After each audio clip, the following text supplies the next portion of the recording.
Yep.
Hey, Doug, how you doing, buddy? Hello, Mingy.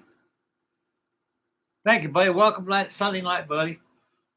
I'm very. I like to apologize for those who are watching and those just tuned in about me not being here a couple nights. It was terribly cold back here, guys. It really was. It was down to 39 degrees in this whole room. We got 15 inches of snow out there. It got cold. And this place is what's so bad is we got a wooden floor here, and it's off the ground. And all that cold air, it's like heat. It rises. All that cold air, it rose through my floor right here, and caused it to be cold here. I had two heaters going, just couldn't keep up with the cold. So I just can't build. I can't work on nothing in the cold. I think nobody can. So right now it's nice and warm. It's probably about in the low 70s here now, and the temperature outside is 24 degrees out there, so it's below freezing. And it's nice in here for the first time. I got two of my heaters going on. My dog had to give me an extra blanket and everything. She said, "Dad, we'll try to get you another heater." I said, "I hope so, because ain't nothing right home back here in this room. I'll tell you that." I wanted to work on my tanker, so I'm kind of finishing up what stuff got going, guys. I finished up my Arc Royal already. Got the air wing all painted up. Same thing on my Ticonderoga. So I got those done. So I got three done last week. I got the SS Melody 2, my tramp steamer for Dean's Marine, a radio control tramp steamer. And my two bird fires behind me. I got them done. Right now, I'm going back on my 1947 voucher kit of the ESSO Trenton. This here is my father gave me his collections. He had this since 1947. Just right about a couple months before I was born. And he had a lot of these old voucher and the Marine model kits laying around. He kept them in a special room, and he knew that I had prying hands, always getting into stuff all the time. And my dad told me, he says, "Stay out of that room back there." I go, "Why?" Because I said so. That's why. I said, "Don't you go to that room back. Ain't nothing there that concerns you in there. That's my stuff in there." And the more he said that, the more inquisitive I got. And so I waited about a couple of years later. I decided to go in there and check see what he had. When he wasn't around, and sure as shooting, just when I got in there, he came in there. He knew exactly. It was always like adds up all the time. He was there waiting for me to get in there. "Hey, what are you doing there?" I go, "Oh, sorry, Dad. Yeah. So you went in there after all, did you?" I said, "I just had to find out what's going on here, Dad." "Well, now you know what's going on here." I said, "You mean to tell me you locked his door up all that time just for these?" I said, "These are my special collection. I don't want you getting into these things." I go, "How come you ain't building them now, Dad?" He goes, "Because with you and your three sisters and two brothers and your mother, when am I going to have time to work on these things? Besides, they're going to be yours someday." Oh, wow, Dad. I was really excited. When my dad passed away about 35 years ago, he goes, "You can have my collection and my empire of dirt. Everything I have is all yours, son." He goes, "Do your dad a favor before I go." I said, "What is that, Pop?" "Don't get rid of these. They're worth money built and worth money in a box." And this is an old kit. This is practically scratch here. Take the camera out of here, and these are the plans I built it from here. Blueprints, real blueprints here. That's the company right there that makes this thing. It's Blue Jacket now. But this was voucher kit. Over here is my T3 tanker. I just got done finished to put the plumbing on it. When I paint those, let the glue dry a couple minutes. I'll go back to paintbrush and paint all that piping in there. Then after that, I'll go probably go aft and get these oil ports all positioned, everything. But right now, I'll let this thing dry for a few minutes, so I'll go back and paint this up.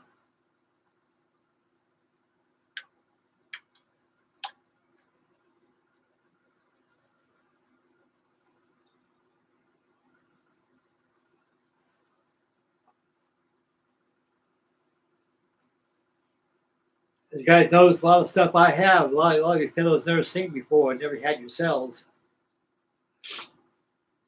But these are collections. These are collector's items. They're museum pieces virtually.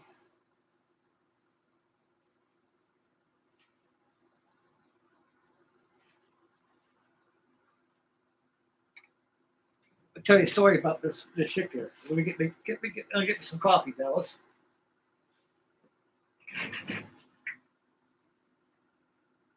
Oh, boy, I'm so glad I can work my models now. I was down for 2 days.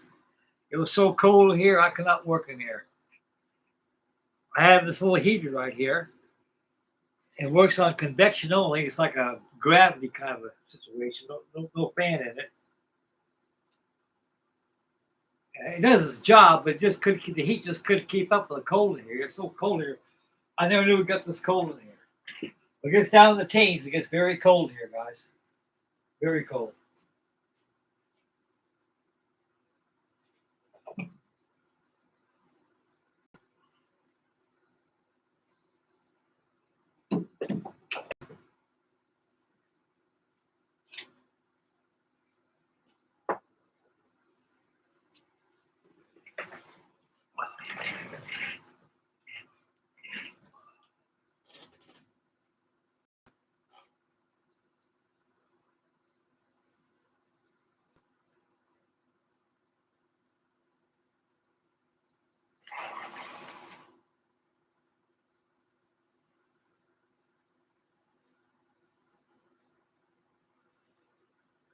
This is a T3 airtight commission T3 class tanker oiler, and like that of the T2, this was a high-speed tanker. At the outbreak of the war, we needed oilers, tankers, really bad. We needed tankers that could keep up with the fleet. The ones that we had went about a little faster than a tramp steam run. Some of them went around 9 to 10 knots and weren't very fast. These go 18 to 21 knots. You got twin screws on there in the back.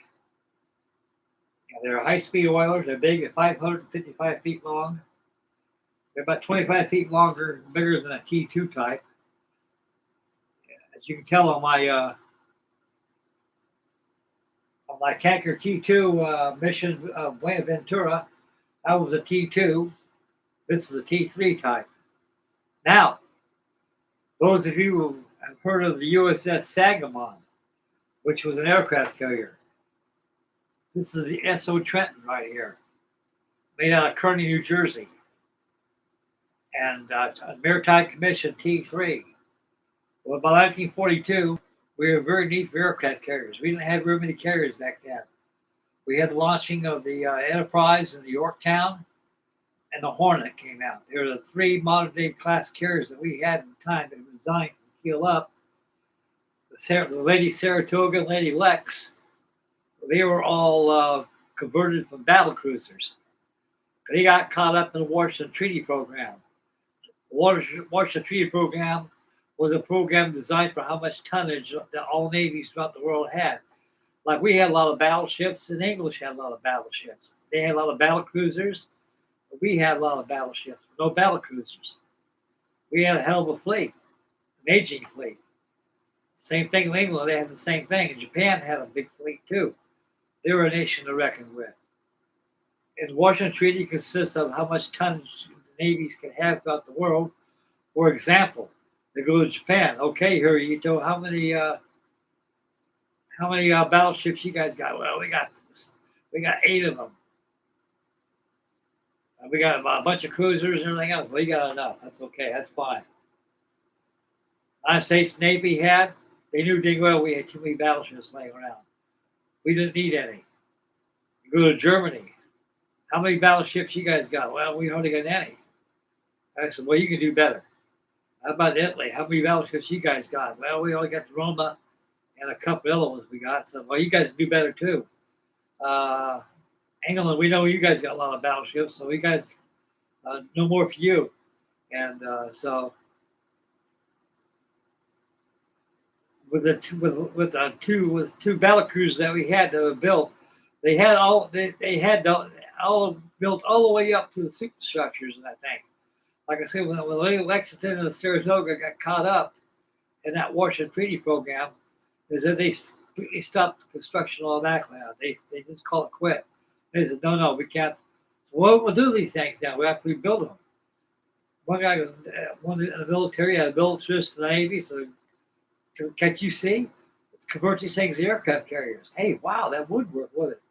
So they didn't get too far into construction that it cost too much money to have everything scrapped out to make the carriers out of them. They just took out the superstructures and filled everything up. Now, this here, too, did the same thing.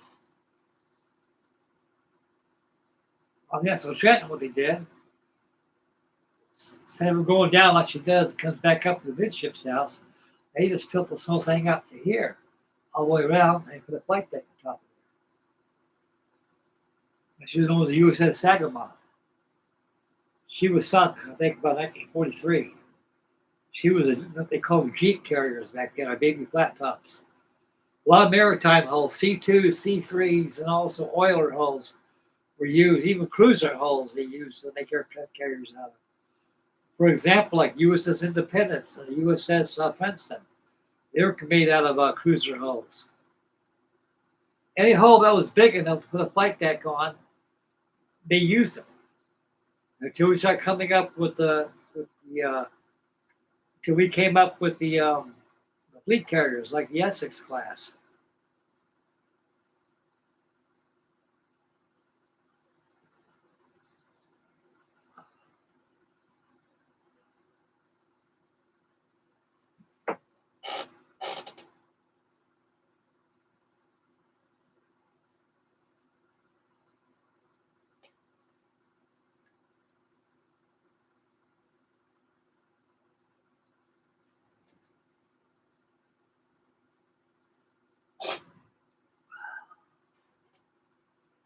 Yeah, we're gonna start here in a couple minutes, guys. We can chew the fat a little bit. Danny, what are you working on, buddy? Are you still are you working on your Invader and your F9F Panther? Or are you still working on the Lady Lex? I mean the Lady Essex. What was that? Closing. I put that thing in there.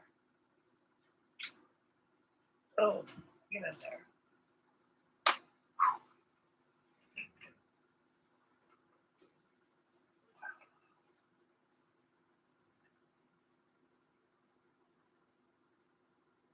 Okay, you put the Hellcats on there.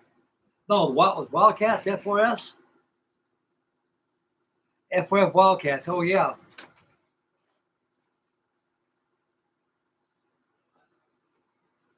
Yeah, Election Limit come out. They had Wildcats and SPDs. I think they had on TBS. I think that's the only air wing that they had on that carrier. Oh, the Hellcats. F6F Hellcats. Okay.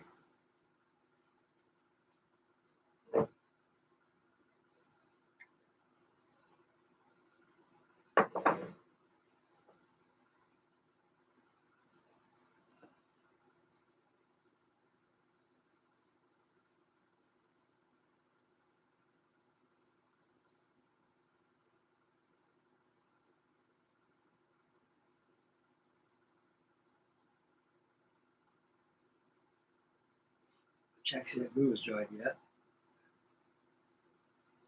Looks like it has. I'm gonna paint that gray. Hit it with some varnish.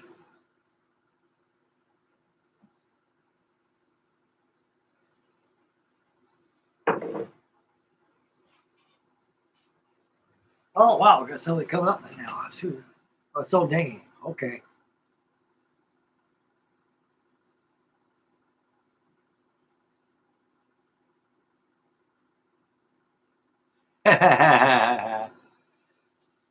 Yeah, you working on those little goddamn 1/350 scale airplanes. What's really hard is put the landing gear in those things. Pick them up with tweezers. These things here, they can pick them up. When you put too much pressure, bing! Shit, where's it at? It's gone. Then you can't find it. You gotta make yourself some sprue, use them substituting for linear struts.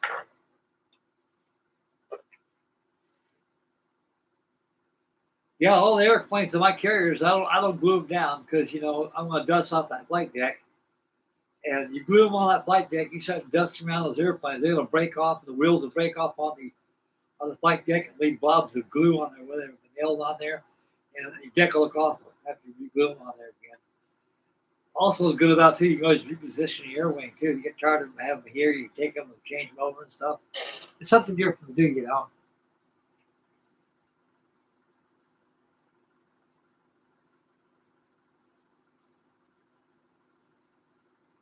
Yep.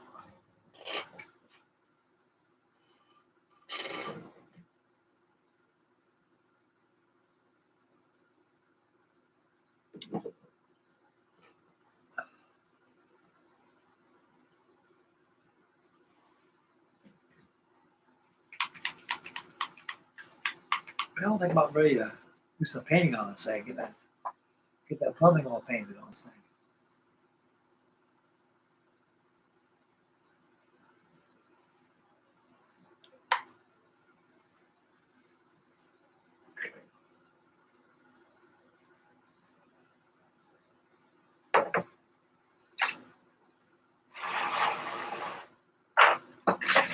Boy, I got a bad habit of overloading my workstation with all kinds of glues and tweezers and such. Knocking stuff over all the time.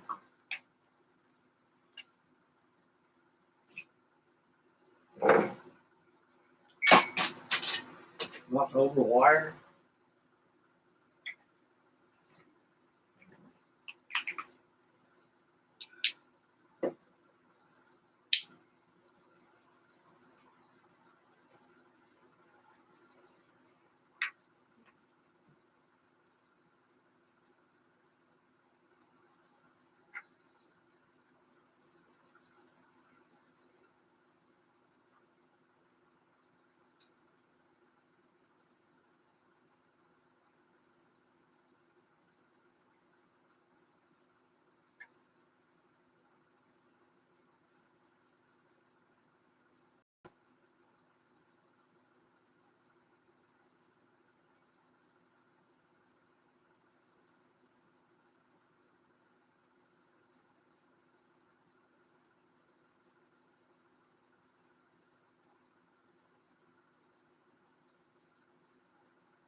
Okay.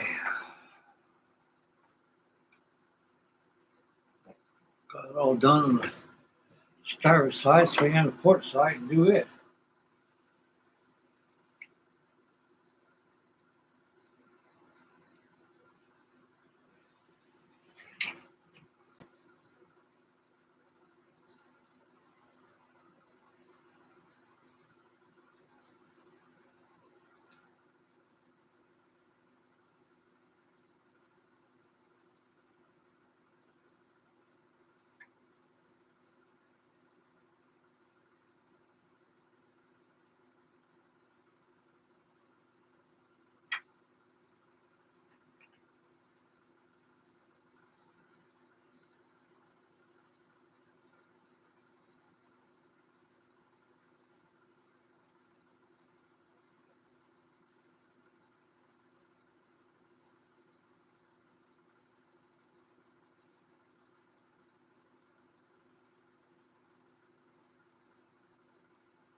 glue on there.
Okay.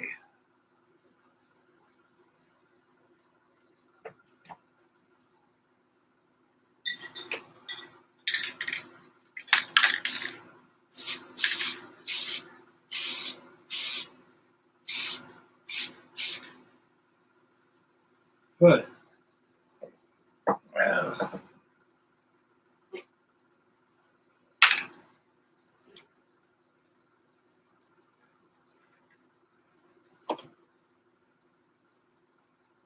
We got a lot of plumbing down on there.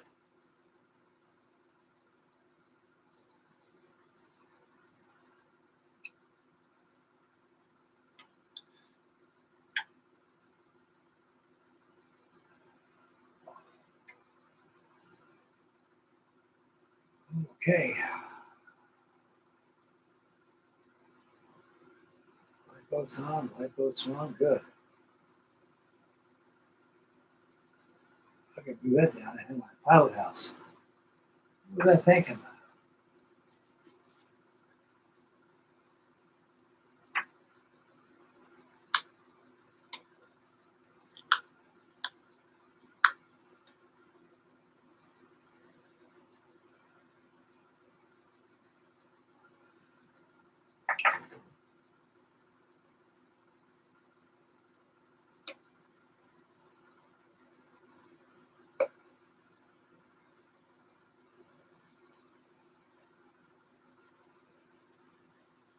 Oh, I'm running on this pipe bond too. Gotta get my dog, give me some more glue.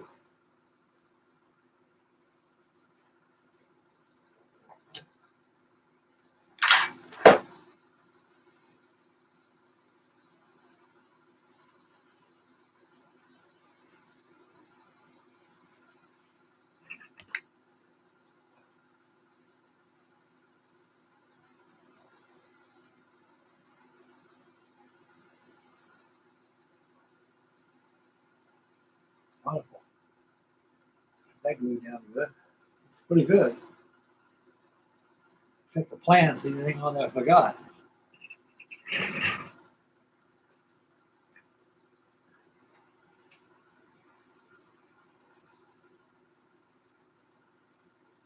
I got a denting up on there, am I? Where's my box of fittings at? Where do I put them at? Over here. That's where they're at.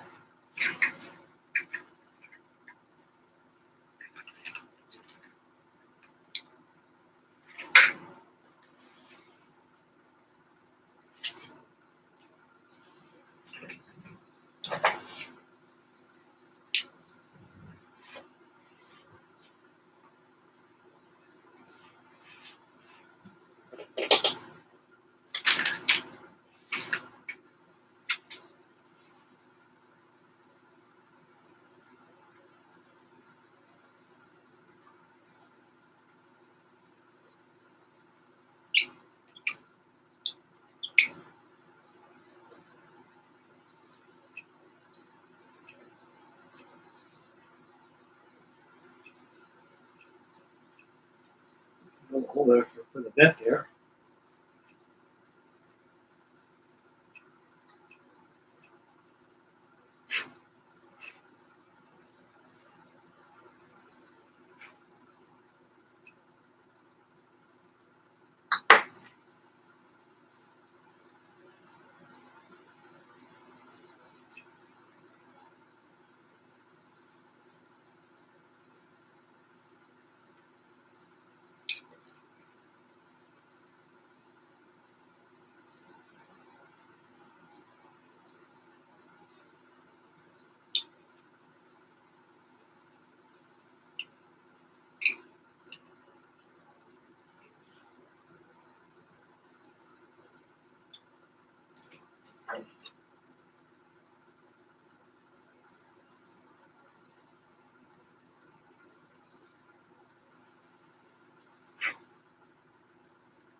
Okay.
Oh boy. Well, the rest of the gang is at. They probably gave up old Frankie Day. Well, he has been on a couple of days. Hell, we'll just go do something else.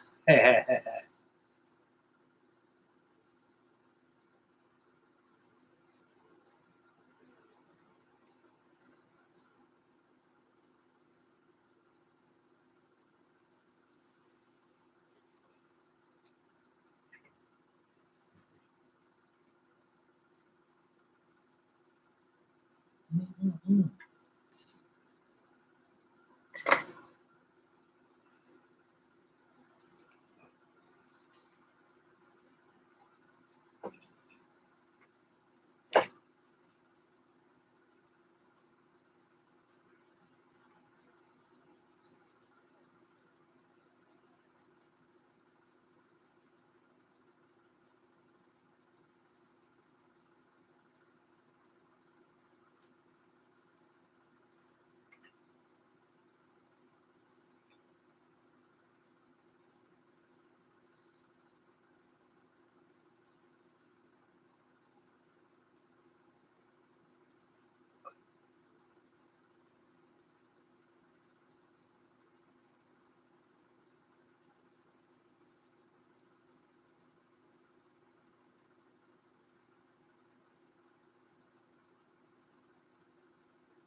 Wow.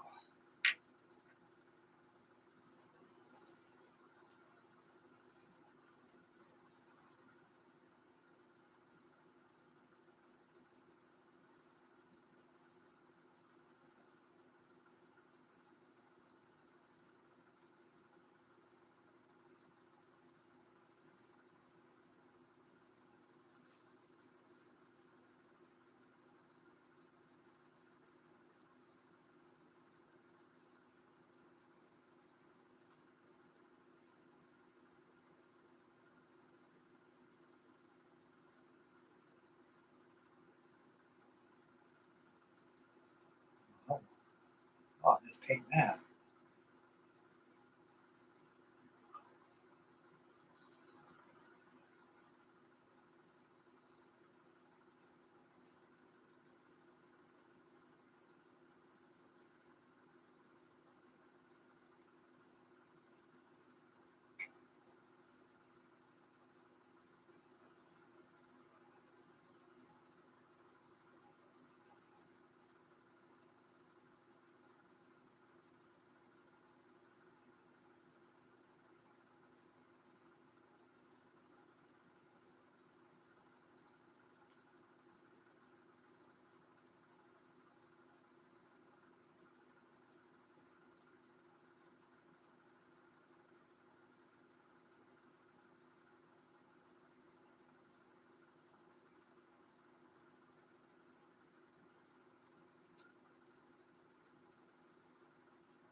Man, I'm seeing grass all over the place.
Oh yeah, 1/200 scale would be a pretty good scale to work on dinghy. Gives you a lot large amount to work on. If you got aircraft on there, they're big. Like an aircraft, they're only you got to weight 1/200 scale, like your Dauntless, for example, is over 2 inches long. You a lot more easier to handle and paint up too, and everything.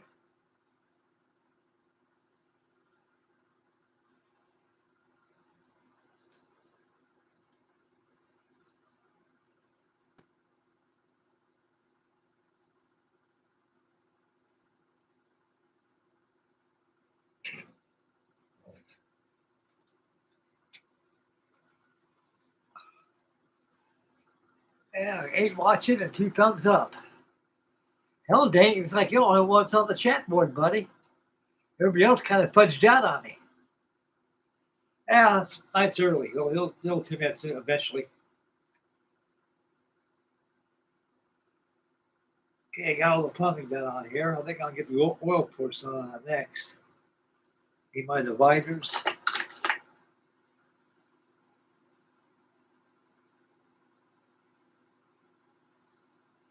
Oh yeah, I mean, like I was shut down for 2 days in here. It was so cold here, Dingy. I couldn't work on this thing. I was wearing a hoodie and everything in here. I said, nope, I can't work on things. Too cold. Even my aerosol cans were cold. Even, I could feel the metal on the deck of this ship here, and there was all cold. I go, man, can't work in cold weather like that.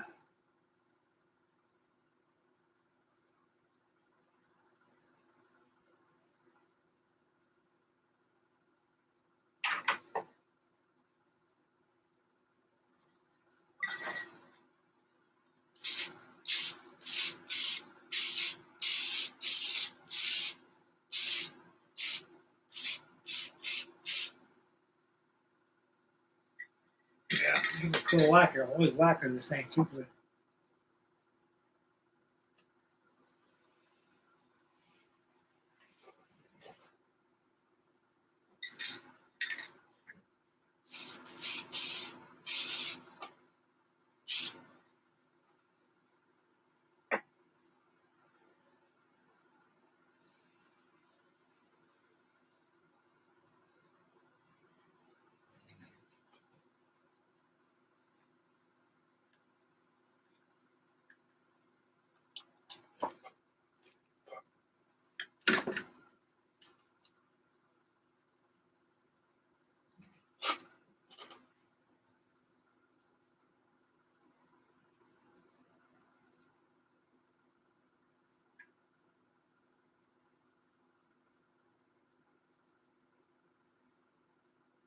Yeah, I mean, we got 15 inches of snow out there. Snow's not like that out there. Right out here in the back. And all that cold air, boy, it was just coming up through the forest. Man, I could feel it coming through there. My daughter go home, Dad, you okay back there? I said, yeah. He's like hell back here. He says, what, you got any heater going on? I got two heaters going on here, but they're not keeping up. I said, how cold's there? Oh, I don't know, about around 35, 38 degrees. Not much more than that. Oh my God. So you work on your models? So the heck no, I shut down. I can't work. I'm too cold back here. This is nothing but to do, just bundle up and go to sleep.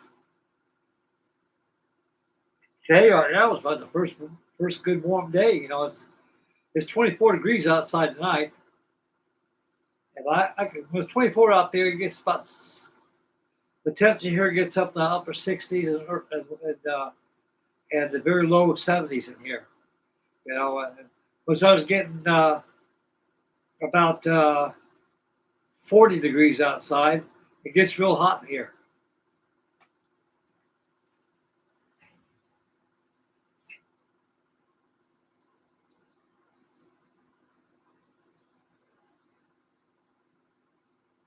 Yeah, I sure would. I wish I had. If I had a rug in here, it would have been too bad in here today if I had a rug in this place. But I don't. That's all wood floor here.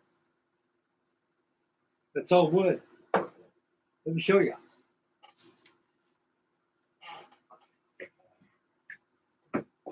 All wood floors right here. See those cracks right there? You can feel that air coming up. Now, so like I say, this building is about a good foot off the ground, and all that cold just comes up. You know.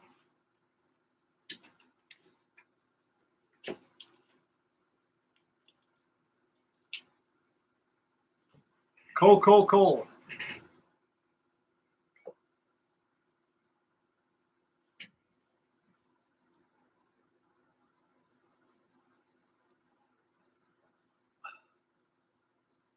Well, I'm thinking about putting the rug in here just for those purposes. I got a lot of stuff. I got to take a lot of crap out of here. Do that. This place is like Frankie Day now. Models all over the place. That's about how I likes it. More models than area. The only thing I did, I had the last couple of days, I just bottled up and watched the computer. I had this heater underneath my feet right there, and it was kept my feet pretty warm, you know. But the rest of the place is it was just cold here. I got a heater back there. I mean, the heat in this place is like a fart in the wind. It wouldn't do nothing. It couldn't keep up with the cold here. Some more coffee.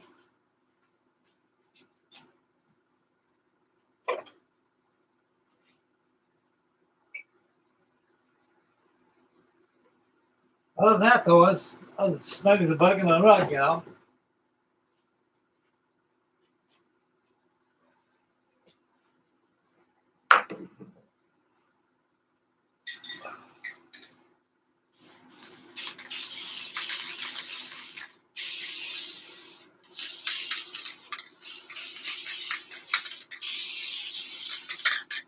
Yeah, pretty good now. Okay, what am I gonna do now? Yeah, sit down. Well, my pipe, smoke pipe, and chew fat. Let this dry a little bit, so I'm getting oil forced on the back. Got all the plumbing up here. I'm happy about that. Always follow plans right here. You know, that's the Bible of your model, especially work on these things.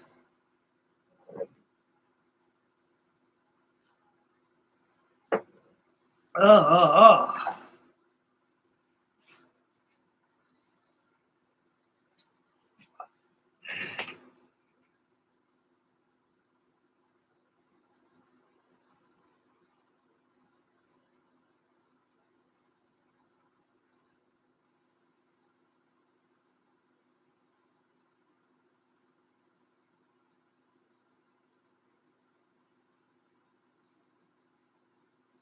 Yeah.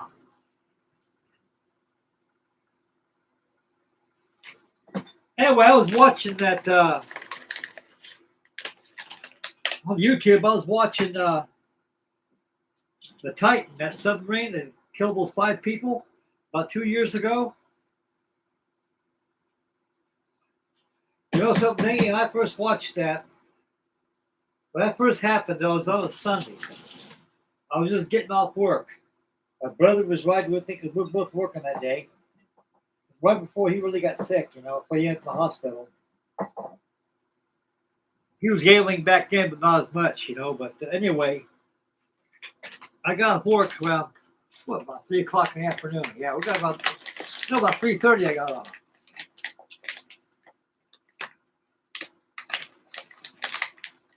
And hell, my brother and I were smoking a pipe load, you know, on our way home.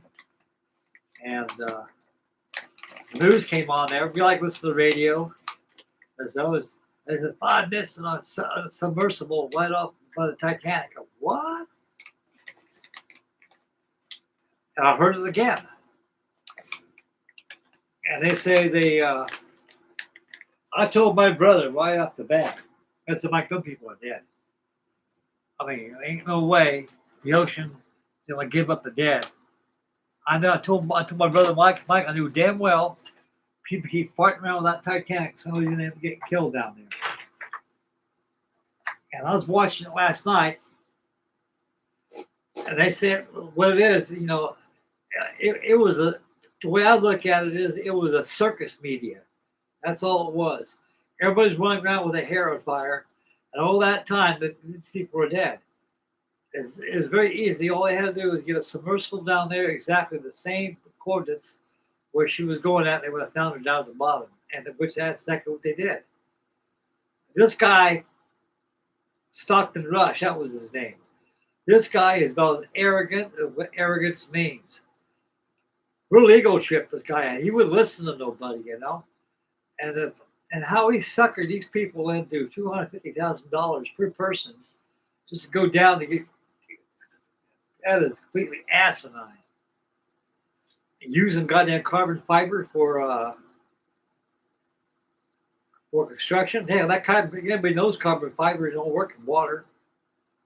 It's due to 2 different pressures. It's good for working like for expansion, like pulling and stuff, you know. But in the ocean, it compresses you. When you're in space, everything stretches out. And that guy was just plumb arrogant. He wouldn't listen to nobody, you know.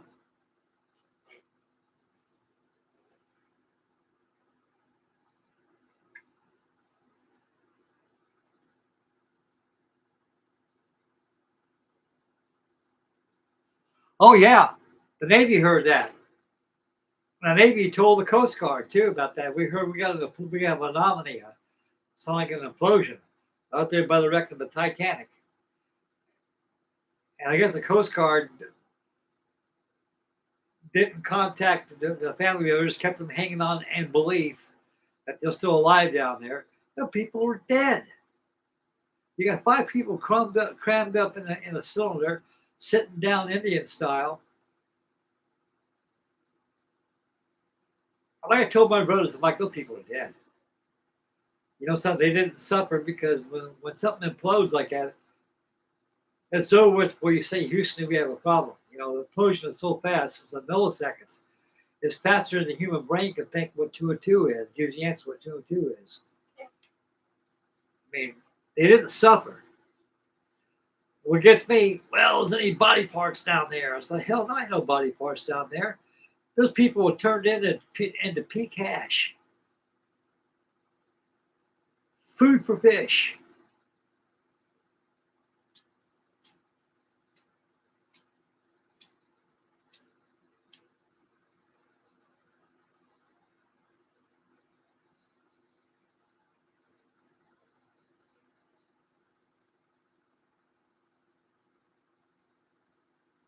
They had no backup plan at all.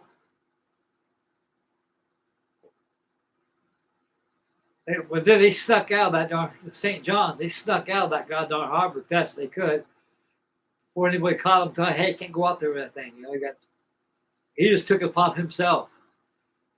They say he was responsible. He ain't responsible. He's responsible because of the accident, yeah. But everybody else is responsible. They're responsible for themselves for going down that thing. Like, I would not go down something like that. $250,000. That's $250,000 right there. Nobody in my neighborhood is going on that voyage. I'll tell you that. When I looked at Dingy, that was the world's richest coffin.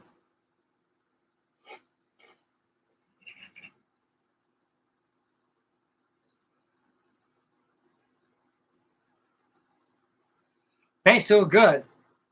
I got the aerosols off the floor. I got laying on my bench over here, and as long as the room temperature, they work very well. I was using clear varnish just a while ago. I got to quit spraying in here. I keep it safe, but I try to keep it as much as I can. And paint works good. I can actually paint this thing and work on it now. Before I couldn't, before I couldn't work on it. It was just too cold here. Danny. I ain't no way I could paint, no way I could glue nothing. It's highly uncomfortable here. When it gets cold, it's uncomfortable as hell. I can handle the stuff with the heat. You can always get out of the heat, but you can't get out of the cold.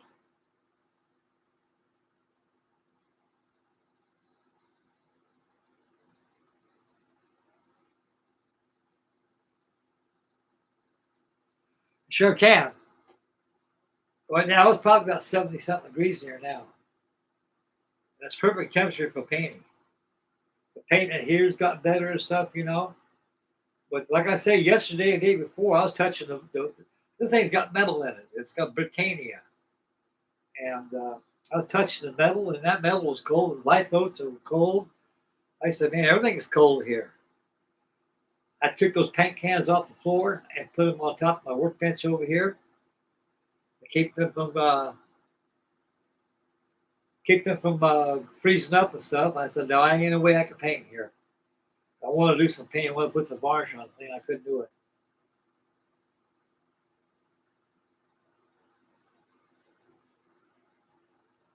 Yeah, plumbing looks pretty good. I got the piping done on this thing. It looks good. Now I go ahead and get the oil ports done on that, prepare the catwalk, and do the same thing.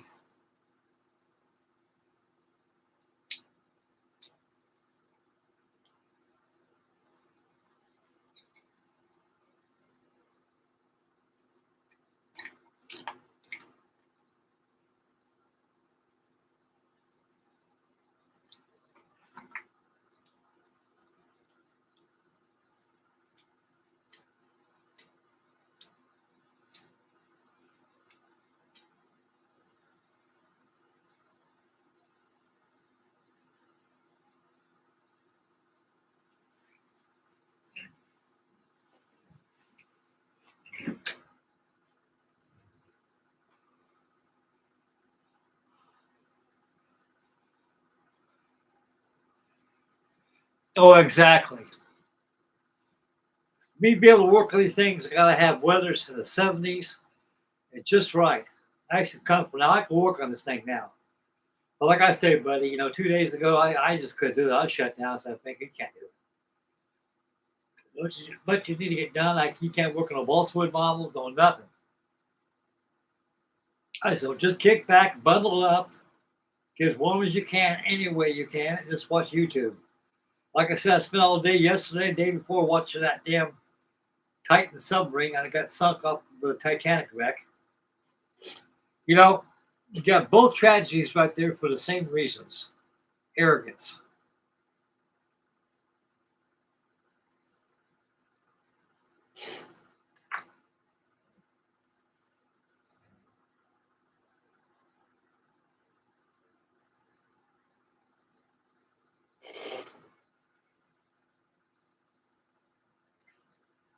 If you start painting in cold weather, the paint won't adhere right, and you can't get the full benefit of the color and the pigments in it. It'll start fogging up on you and stuff.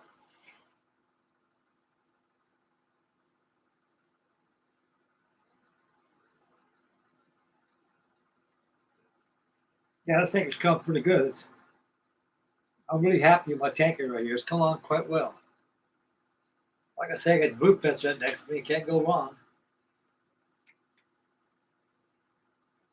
This model here is probably a little more than 80 years old right now. It's unbelievable how something like this could exist that long. A lot of models out there, I don't know if they don't disbelieve it or not, though, but they can't, a lot of them can't. A lot of them had no idea models been around that long. Frankie Day's got a bunch. I got a bunch of them.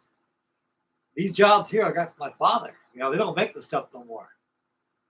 This company here, the Blue Jacket are still in business, but the original Blue Jacket was Boucher Lewis playthings. See, about your boat, about your models, this guy was a French architect. He worked for the United States Navy in the model departments. And he got a keen idea. Look, why should I have all the fun building all these models for the government and for museums?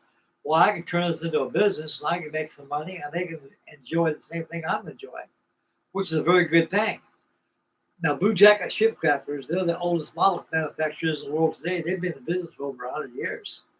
Now, you get a company that's been in business for over 100 years, that tells you they have good management, they make a good product, they can't go wrong. And they do. They're expensive as hell, though, but, you know, that goes along with the excellence and the quality control of the kits that you're buying from these people. Mr. Nick DeMuck, now he turned around and just bought the place, instead of managing the place. As long as I've been dealing with Blue Jacket, that bus went through about 4 or 5 managers since I've been introduced Blue Jacket back in the 1970s. And they had mergers, they were out of business. Nichols, they're out of business. Another guy was out of business. Another guy was out of business. Another guy's out of business. I got Dick DeMuck now. He's this guy has some money, and he just bought the company out and make sure to keep the company going. Unless he gets tired of it, wants to sell it to somebody else, I don't think he's going to sell out. So he's pretty happy with the company he's got. And he's a model builder himself. He's a good model builder.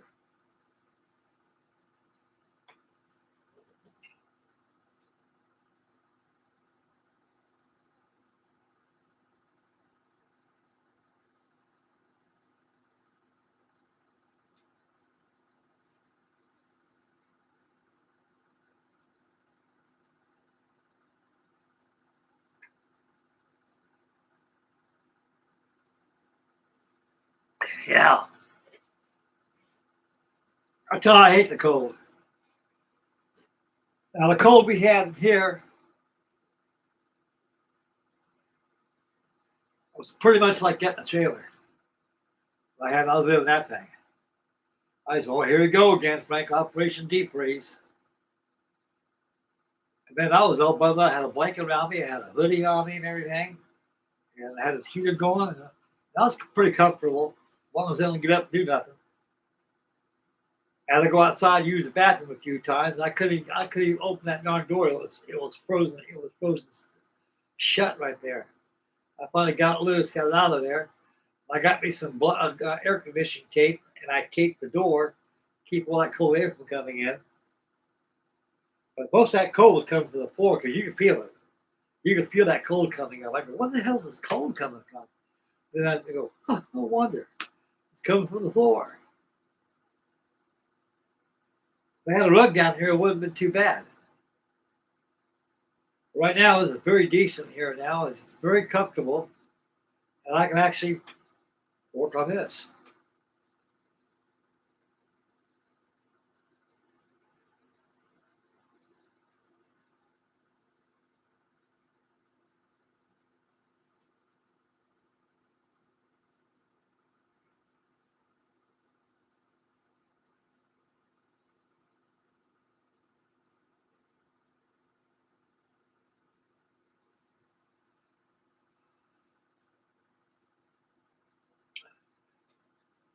Is your Danny? Is your man cave? Your shop that is inside your house, or you out there in the basement or garage somewhere?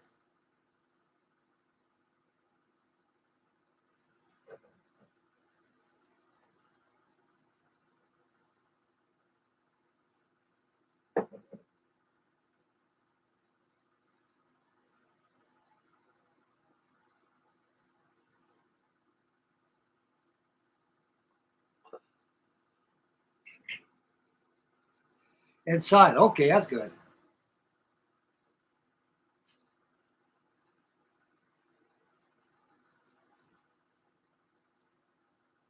I need to play my guitar. I haven't played my guitar in a long time. I've got a '57 Stratocaster. It's in my case right there. I think it's Fiesta red color. That's a nice guitar. I love those old Stratocasters. They're good guitars. Can't beat them.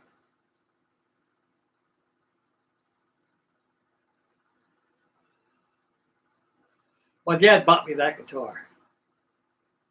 Let me tell you how I came about that guitar. It was a music store called JP Penny Music Store. This guy was a Fender dealer. See, back in those days, thinking they don't have Fender guitars and Squire guitars and Gibsons and Gretsch and Rickenbackers, and all of them hanging up on the wall where you can take it down and play it, buy it or don't buy it, hang it back up and grab another one. They didn't have that stuff. The only guitars they had hanging up those days were Japanese-made guitars, and you had harmony guitars, and what else? That was about it. And a lot of Spanish guitars hanging around there. To get a Fender guitar, you had to go get it from the dealer. So, JP, if I wanted a Stratocaster guitar, JP Penny would say, okay, he'll take the catalog out, open up the catalog, and okay. It says, they show you the catalog.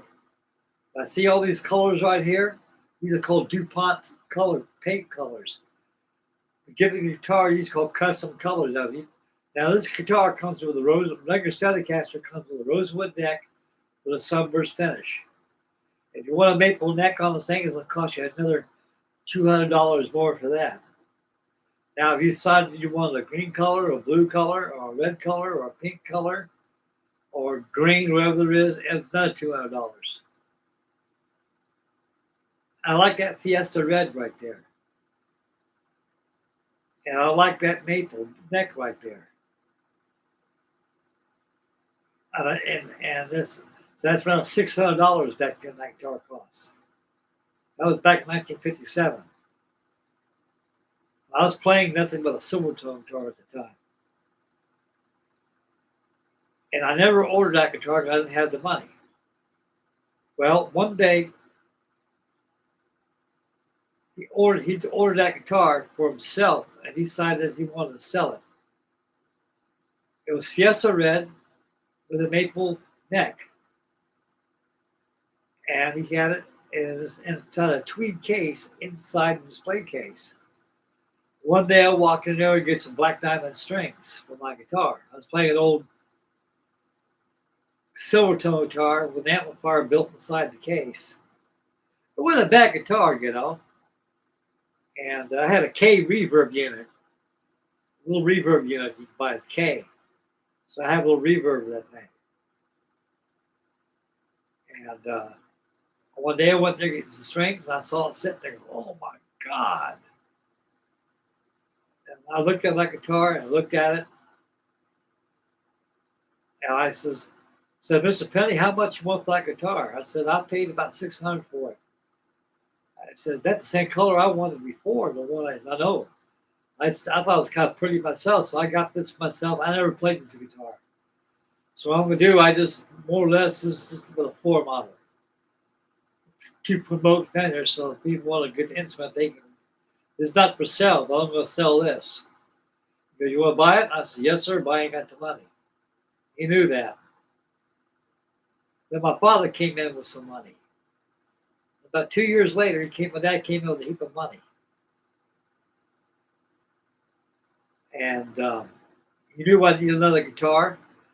He said, okay, Frank, let's go to the music store down there. I said, music for what? He says, well, you need some string stuff, don't you? I said, yeah. It says, I went in there, and every day I went in that music store I got out of school to see if that guitar is still there. Now, back in 1950, who in the hell's got $600 to buy a guitar? Nobody did. Nobody had the money back in those days. Unless some rich kid had some money. It was there every day. And that day, about 2 years later, when I came to that music store, my dad came behind me, and J.P. Penny goes, hey, Frank, it's still here. And my dad said, not anymore. And Mr. Penny looked at it. He never knew my dad was there. He goes, oh, you want to buy this? This says, yeah, I'm going to get it for my son. And man, I'll tell you one thing. I literally broke down in tears and he got that car for me. And he told me, Frank, whatever you do, don't sell this, get rid of this. I never did. I still had it all those years.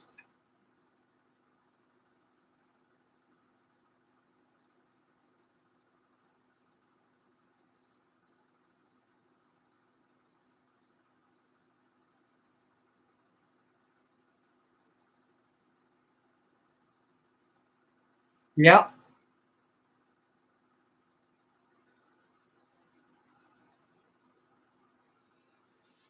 L Stratocasters, they're probably about $300 and something back in those days. You could pick up a Telecaster for about $250 or $230 somewhere around there. They were pretty cheap. The high-end guitars back in those days were Stratocasters, Jaguars, and Jazzmasters. They were around $400. Them things were. I got a Jaguar and a Jazzmaster and my Stratocaster. Oh yeah, and I got a Squire bass 6. That ain't a bad guitar. That Squire ring. I think the Squire's a lot better than Fenders nowadays. I'm thinking. I was playing Wichita Alignment on that bass 6 because I was watching Glenn Callow play that song on the Smothers Brothers show. He goes, "I am a lineman for the county," and he was playing, and I kept looking at the guitar. Is that a Jazzmaster or a Jaguar? I kept looking at it. He had 3 pickups on there. And what kind of guitar is he playing? And it was a bass 6.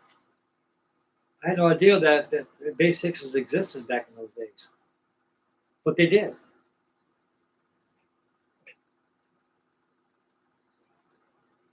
Are you getting a fret work done on your Stratocaster, Danny?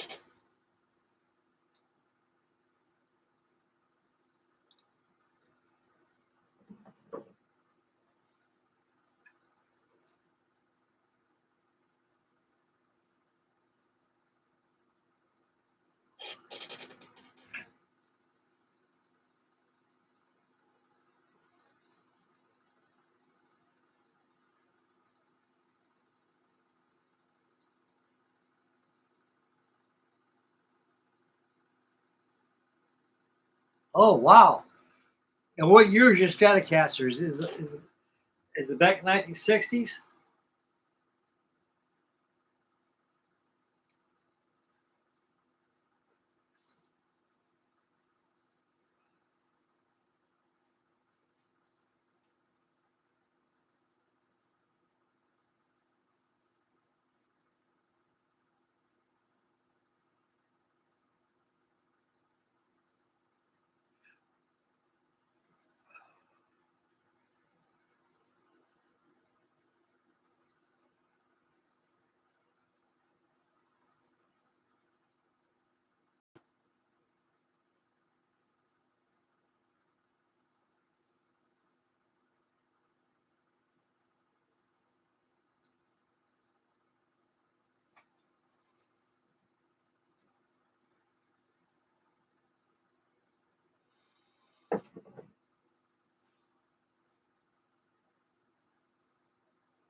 Oh, 1990s. Okay.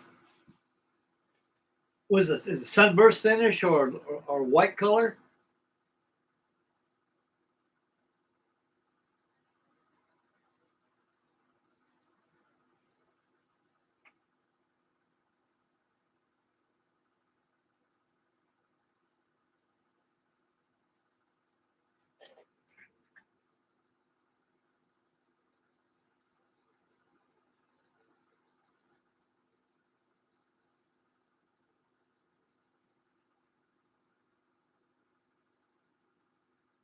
Oh wow.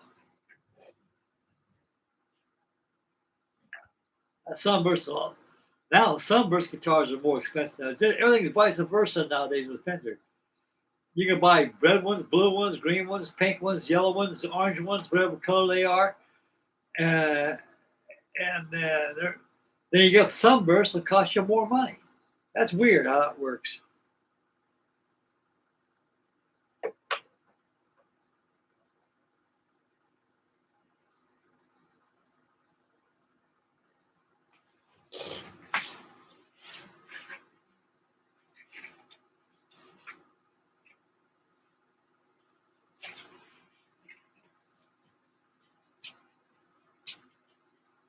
I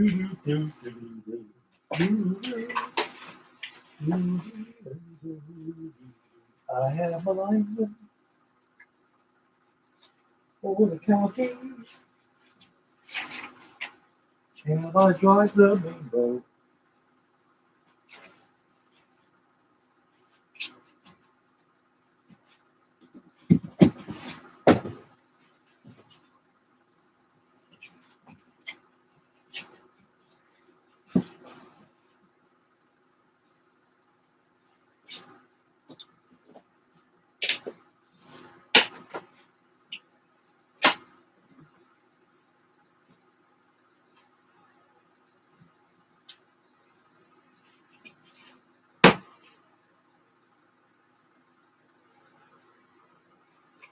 Here's mine right here, Dane.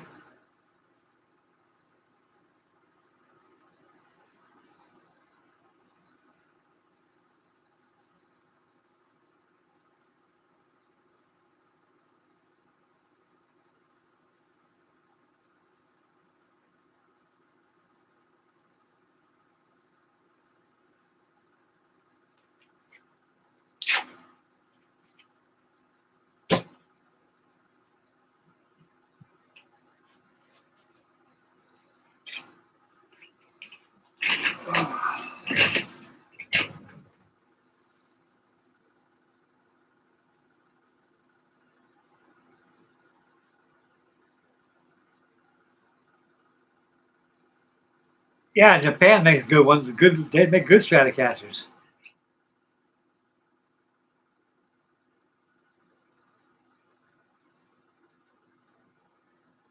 Yeah, I had all those. I always take care of my stuff, Danny. I got stuff at 67 years old. Pristine condition because my dad says, Frank, always take care of what you got.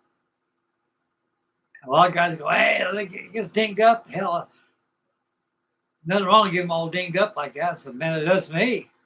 I like to take care of my stuff. I like to have my stuff get all dinged up. Nowadays, when you buy something, buy an instrument, they get the gig bags. They call them gig bags. Now, what kind of a texture guitar is going to have in a gig bag? Go to a band job, you throw it back in your car somewhere, something gets on top of it, you just not much protection in the gig bag.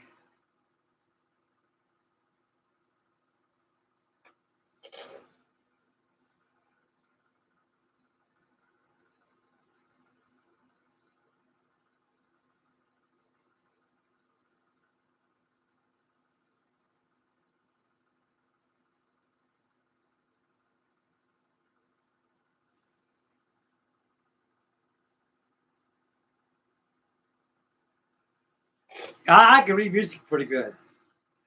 My mother, my mother she was a church organist and played piano and stuff, and she taught me how to read music. I never had no guitar teachers. But one day she's playing piano, I had my guitar. She said, okay, Frank, sit next to you over here. It's okay. We'll get guitar tuned up to me. My mother goes, she played an E chord on the piano. He says, I believe you got two E's in that guitar. I says, I do. I got a bottom one and the top one. And he says, make sure that tune it here. And and uh, and I tuned up my guitar to it. And I was playing chords. And she says, now, the song called Exodus that she played on the piano. Oh, man. And she says, now I'm going to teach you how to play that song by using the music chords like that. Quarter notes, half notes, staffs, measures, and everything like that. And reading music is not really that hard. And I used to get a lot of sheet music, like stuff from the Beatles and stuff like that years ago. And a lot of it's from piano players. A lot of written by piano players, and a lot different than playing guitar. So one day I was reading a song. Matter of fact, the Ventures, the instrumental group they had back in the 60s. A song called, what was it? Journey to the Stars? Diamond Head. And I learned how to play that off that sheet music. That was a good song.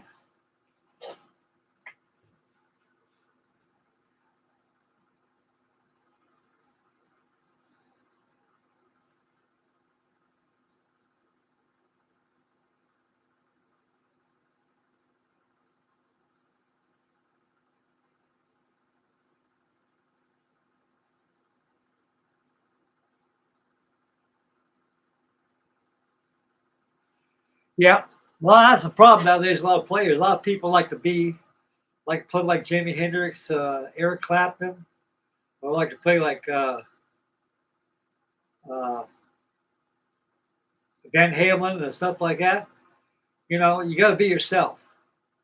It's good to, those guys here. It's good to learn their riffs and learn their style, but it's best to learn your own because it's good to keep that stuff just for extra. You can use those riffs and your style of music. You got to be yourself.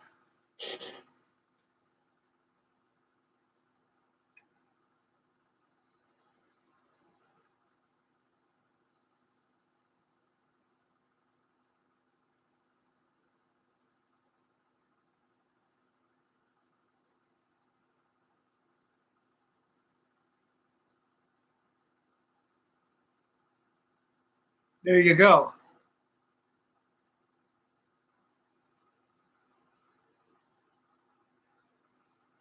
Reading music is a very bad habit. I knew a guy one time. His name was Paul Deerking.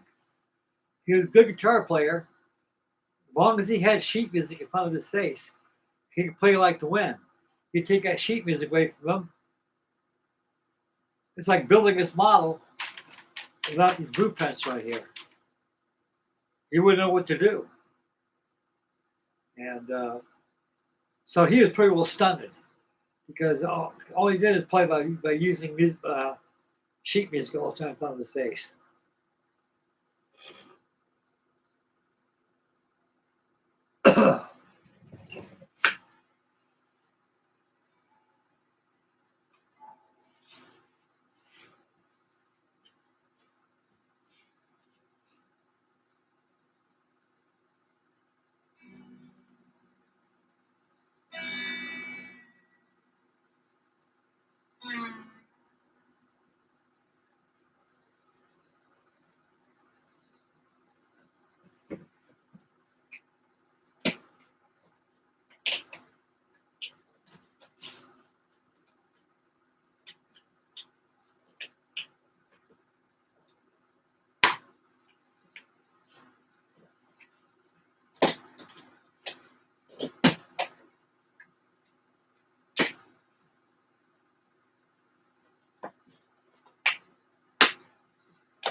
Oh boy.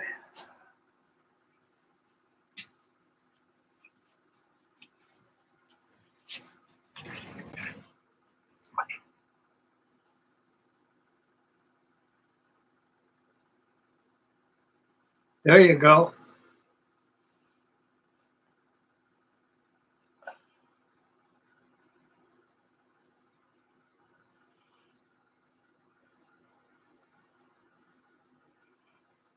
No, that's I think it's a Fiesta red color. Red car. My dad got that for me. I think he paid $634. He paid for that guitar, and he threw in a guitar strap and a bunch of picks and a pack of guitar strings. Then my dad says, "Okay, you need something else besides that amplifier you're playing out of your guitar." Dad, an amplifier too? He goes, "Yeah." So he bought me a Fender Bandmaster piggyback, and that was a good amp. I still got that. That's in my storage.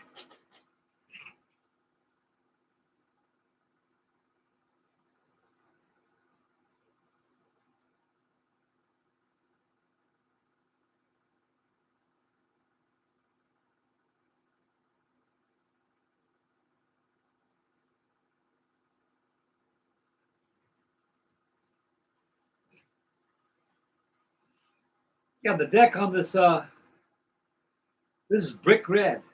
No, it's red. It's oxide, red oxide red.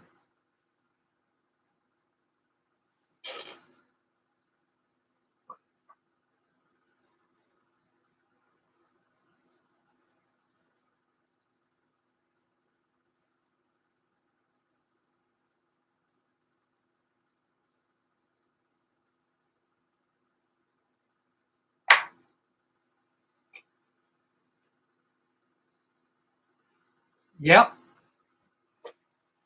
red oxide color.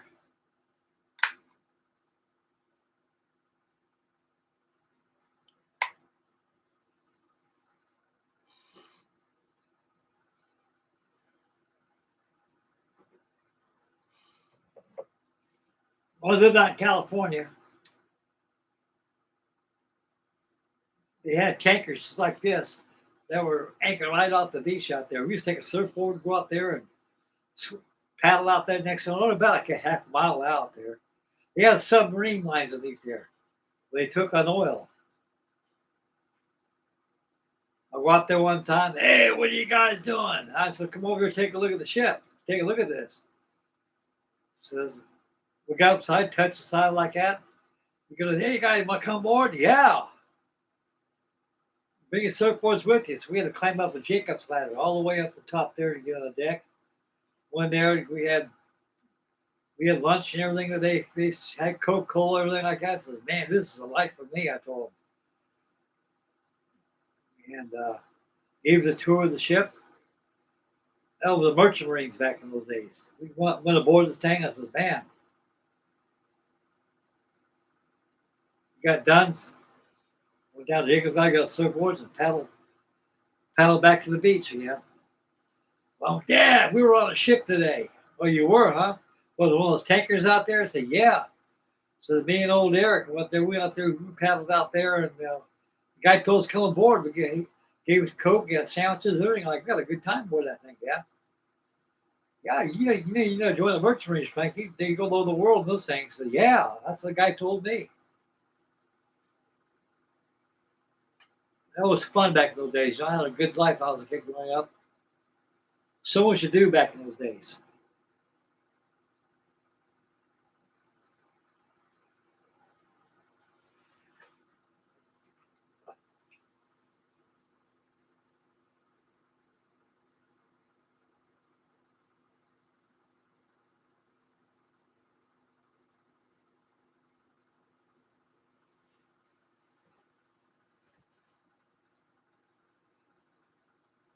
And I gotta get those oil ports put on here in this. What, 2, 4, 6, 8, 10, 12 of them?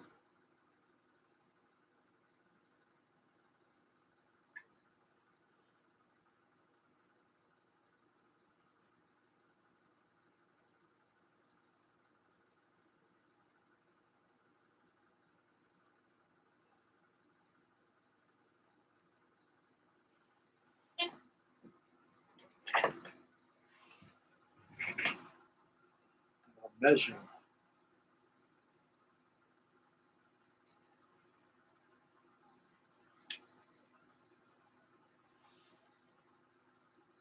Yep.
Yeah, I think I'll start working on my oil ports this thing.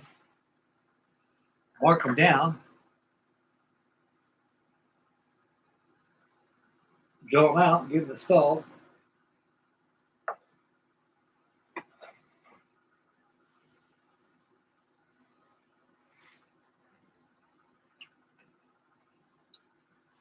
Check the plans, make sure.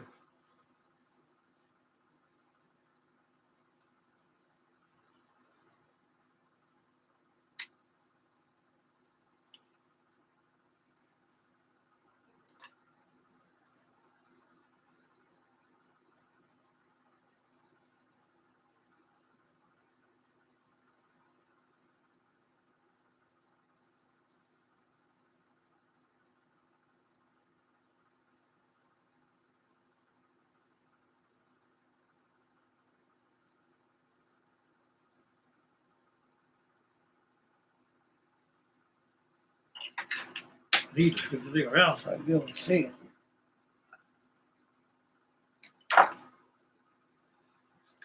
Boy, feels pretty good in here now. I'll tell you that, temperature wise.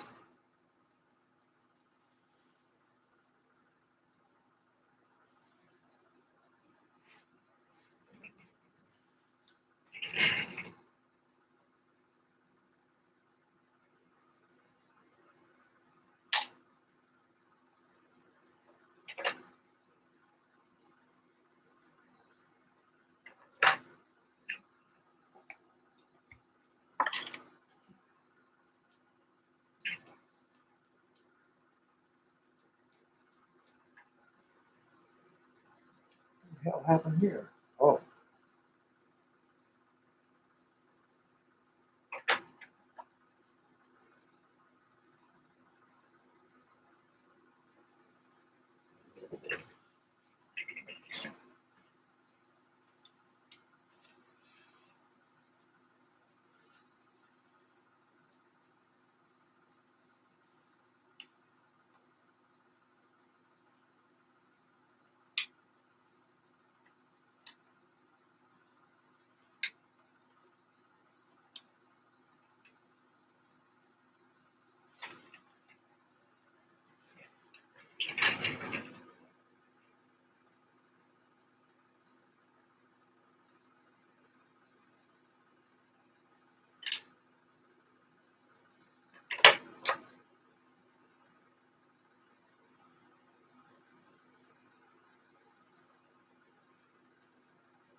yeah, gauge.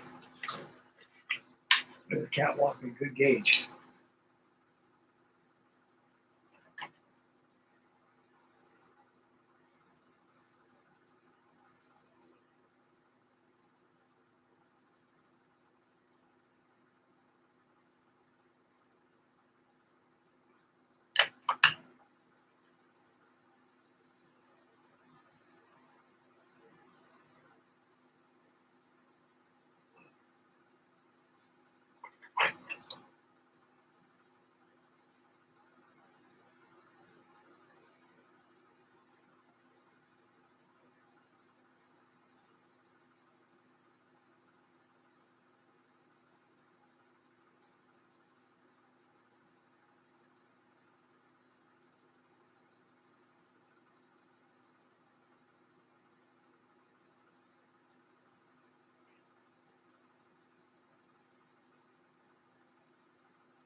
Okay.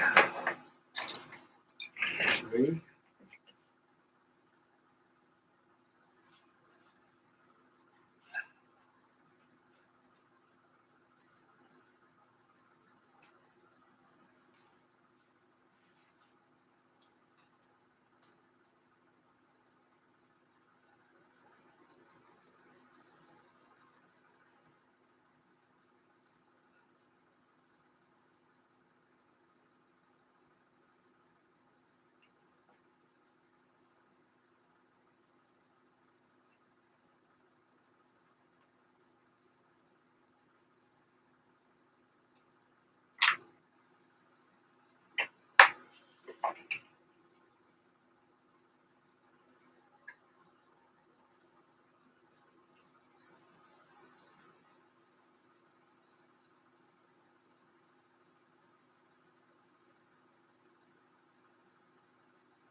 And probably a lot smaller than those TBS, those Hellcats.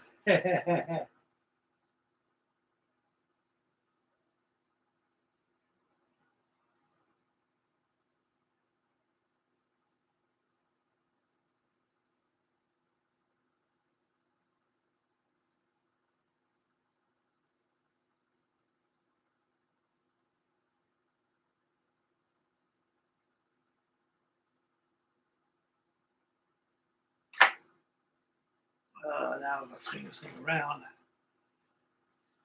and do the port side. Measure off the port side because the airport's on there.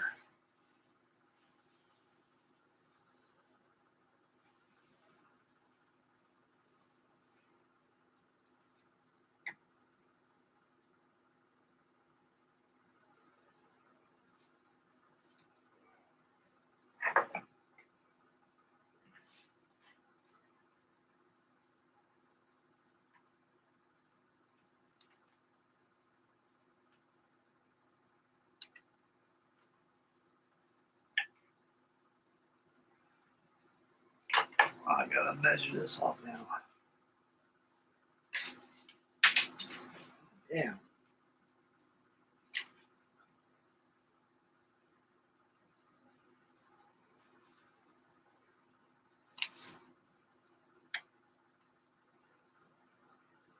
Oh, that saves size.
Okay,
now I take my dividers.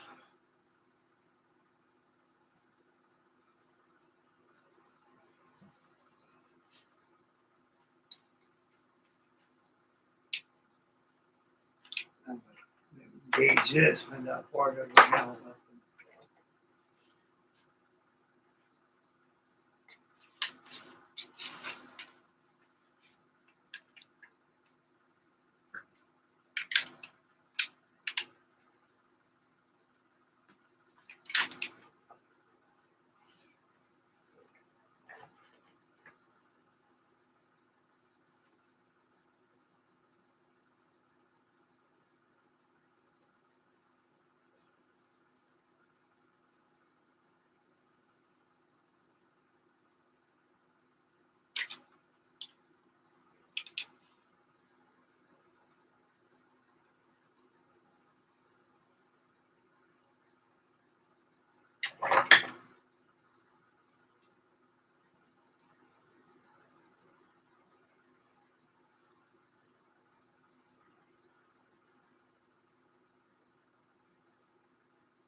Okay.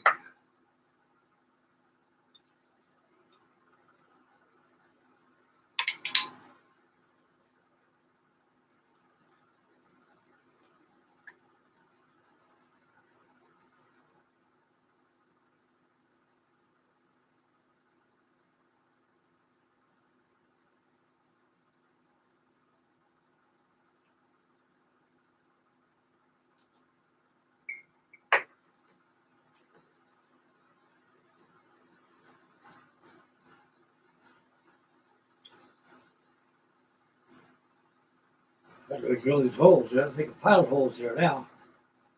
Or you make a smaller hole if you make a big one, guys.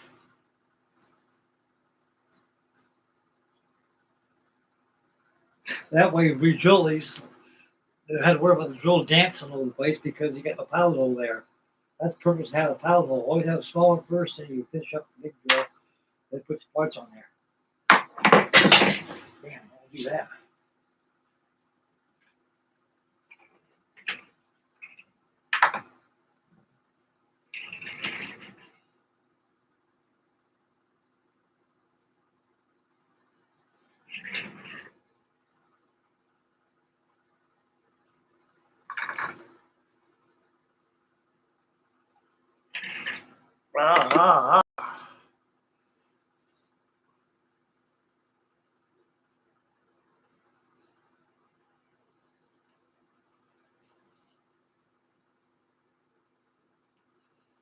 One thing about Tennessee, you got good water out here. This is good. This is well water out here. Ain't none of that city cess water we drink.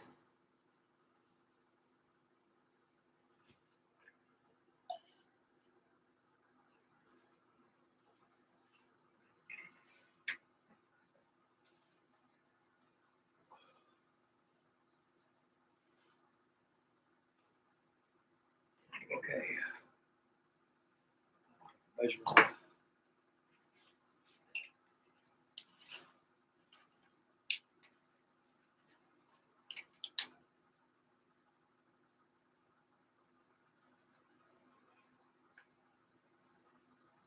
Okay, different measurement.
Now back along with now.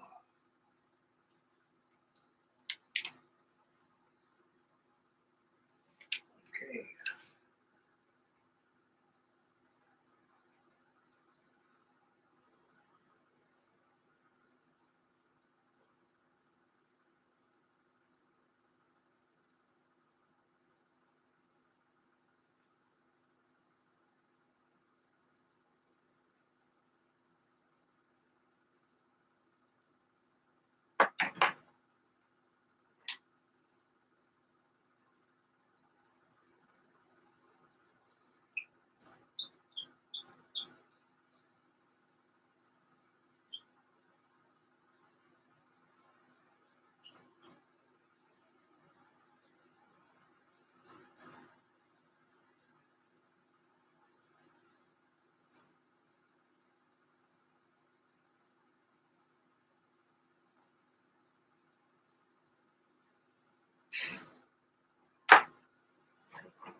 Another one.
Excellent.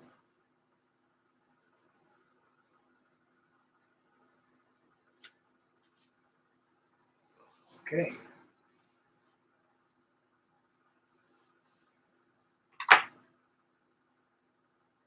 Can't walk over here. Get ready for that yet.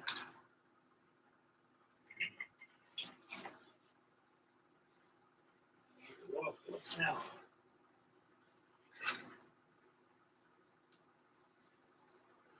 They are right here.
Pretty snug in here, don't they?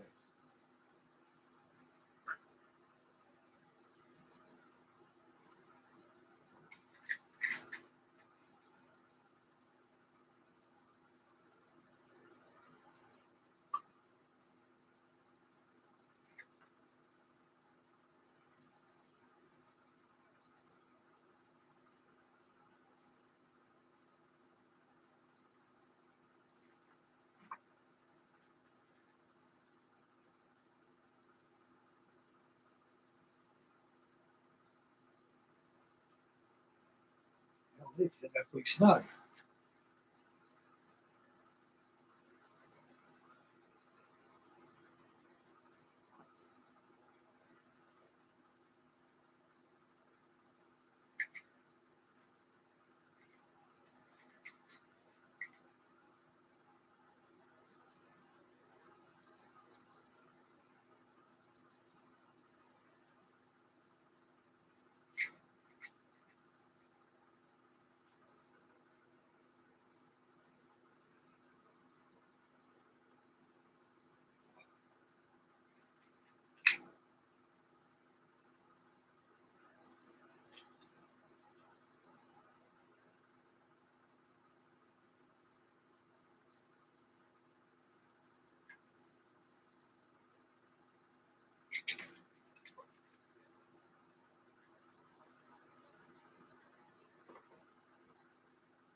Wow.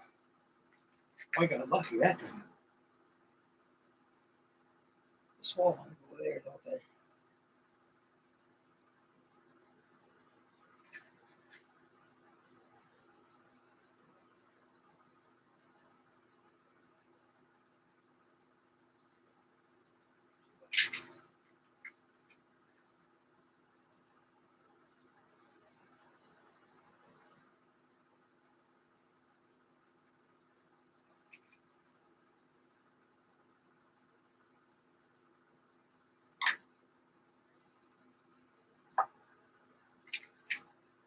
Wow.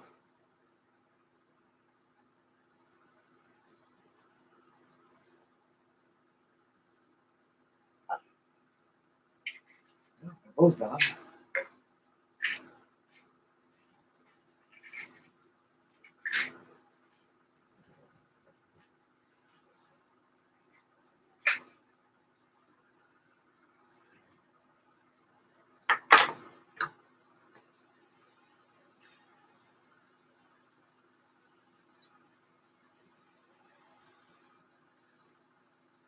I got all the oil ports on there now. Measure them out right as for plans. Catwalk fits right across there. Pump house fits about here.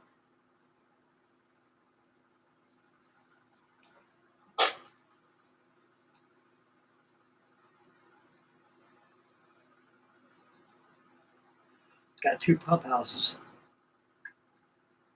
The pump house fits about here. The one fits about right across here. Yeah. I can attend those tomorrow.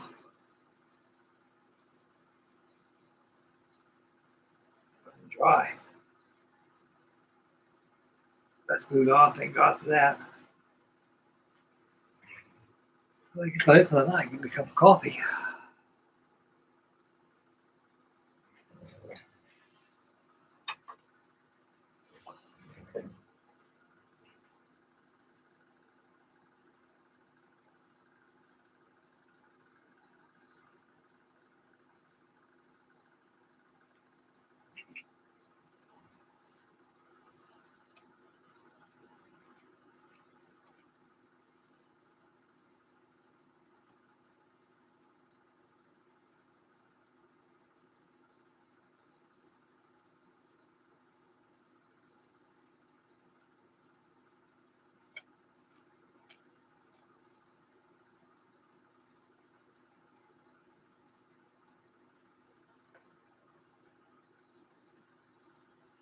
Message retracted. What happened?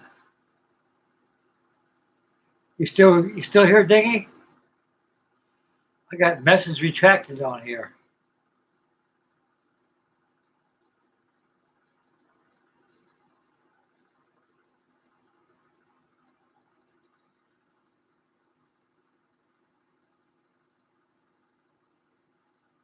Oh yeah. Are you gluing your airplanes down on the deck? Are you gonna make them removable off the deck, Dingy?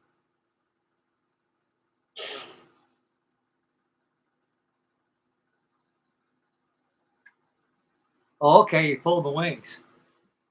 Yeah. Like I say, if you're gonna dust that deck up, I suggest don't glue those airplanes on your deck of your carrier right there because the first city you do some dusting, they'll break off. When they bust off, the wheels are going to break off with them, and they'll leave glue deposits on the deck, how they've been glued on before. That'll just mess up the appearance of your deck. That deck work is a lot of work to make that aircraft carrier deck look right. So what I do with mine, I just set mine on there. What time to dust them, just take them off there, put them aside, dust off your deck, put them back on there. If you get tired of having them in that position, you can always change your air wing around. That's what I always do.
Okay,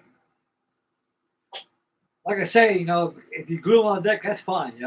If you build a case for your model, which is good, it's a lot of investment, a lot of time you put in that thing, Daggy. That'd be a good investment to get yourself a case. Like I don't have a case.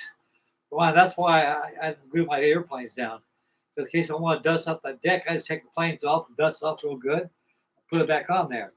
But if you glue them on there, you always get a display case on there. You have to worry about it. That's a good idea. That's not the way I'll do it.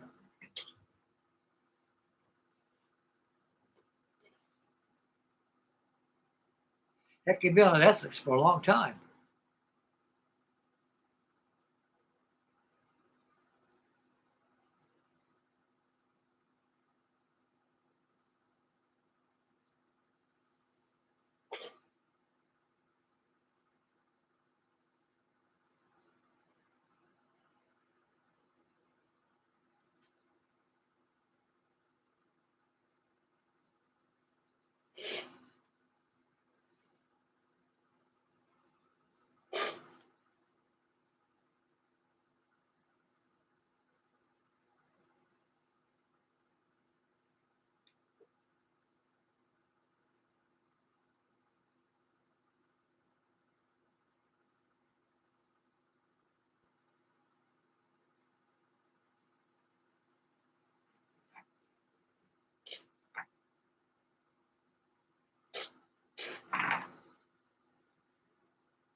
Oh, wow.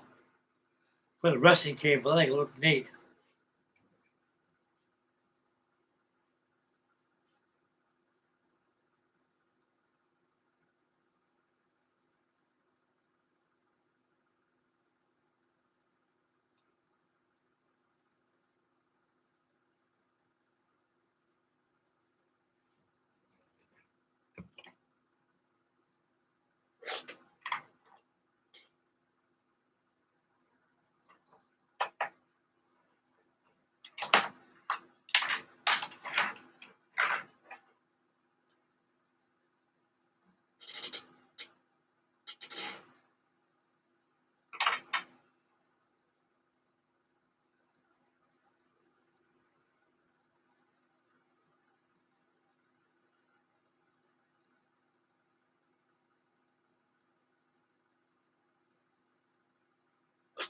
Perfect. That's the way I want it. That's the way I want it.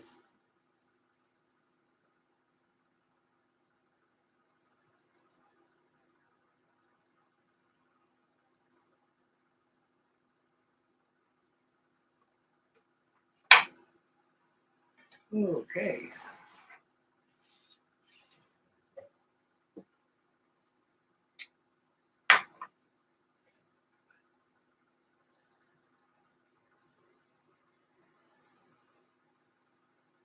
Give me some more coffee.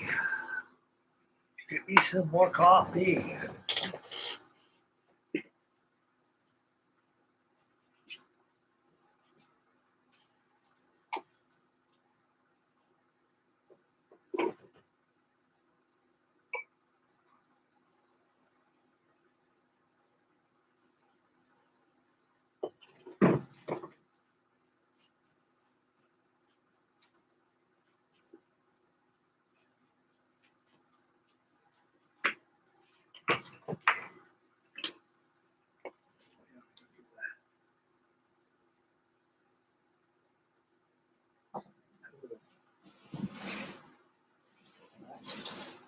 Is this still good here?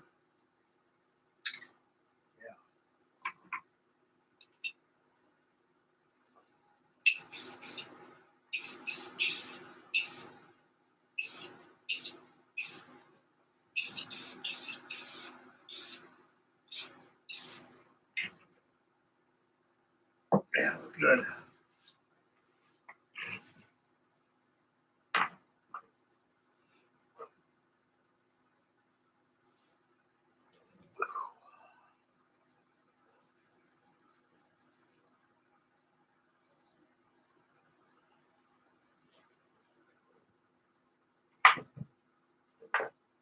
Well,